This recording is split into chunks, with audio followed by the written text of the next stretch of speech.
Shave November. ট্রেন্ডটির নাম শুনেছেন নিশ্চয়ই। নভেম্বর আসলেই যেন সোশ্যাল মিডিয়ায় শুরু হয়ে যায় এই ট্রেন্ডের ছড়াছড়ি। অনেকেই হয়তো ফলো করেছেন, কিন্তু জানা আছে কি এর পেছনের গল্প? নো শেভ নভেম্বরের শুরুটা হয়েছিল স্টাইল নয়, বরং মানবতাকে কেন্দ্র করে। গড়পড়তা আর 5টা ট্রেন্ড থেকে একেবারেই আলাদা এই ট্রেন্ডটি পালনের আসল উদ্দেশ্য ক্যান্সারের চিকিৎসা এবং গবেষণার জন্য অর্থ সংগ্রহ করা। ভাবনা আসতেই পারে, দাড়ির সাথে ক্যান্সার চিকিৎসার সম্পর্ক কোথায়?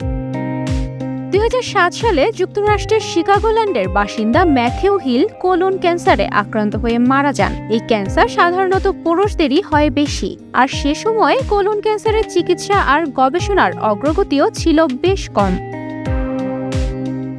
ম্যাথিউ মারা যাওয়ার পর 2009 সালে তার পরিবার সিদ্ধান্ত নেয় ক্যান্সারের চিকিৎসা এবং গবেষণার জন্য অর্থ সংগ্রহের পাশাপাশি জনসচেতনতা তৈরি করার। তাই তারা এমন একটি ট্রেন্ড চালু করার সিদ্ধান্ত নিল যেখানে পুরুষরা তাদের দাড়ি গোঁফ ছাঁটা বন্ধ রাখবেন 1 মাসের জন্য, আর এই 1 মাসে সেলুনের পেছনে যে অর্থ ব্যয় হতো তা দান করবেন ক্যান্সারের চিকিৎসায়।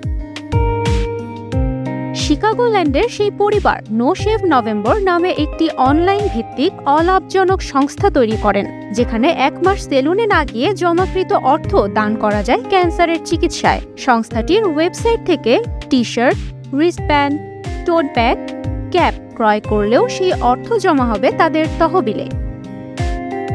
যুক্তরাষ্ট্রে শুরু হলেও বিশ্বব্যাপী তরুণরা যোগ দিচ্ছে এই মহৎ উদ্যোগে। শুধু ছেলেরাই নয়, মেয়েরাও পার্লারে না গিয়ে সে অর্থদান করছে নো শেভ নভেম্বর সংস্থায়। তুবাইশি বুশরা, স্টার নিউজ।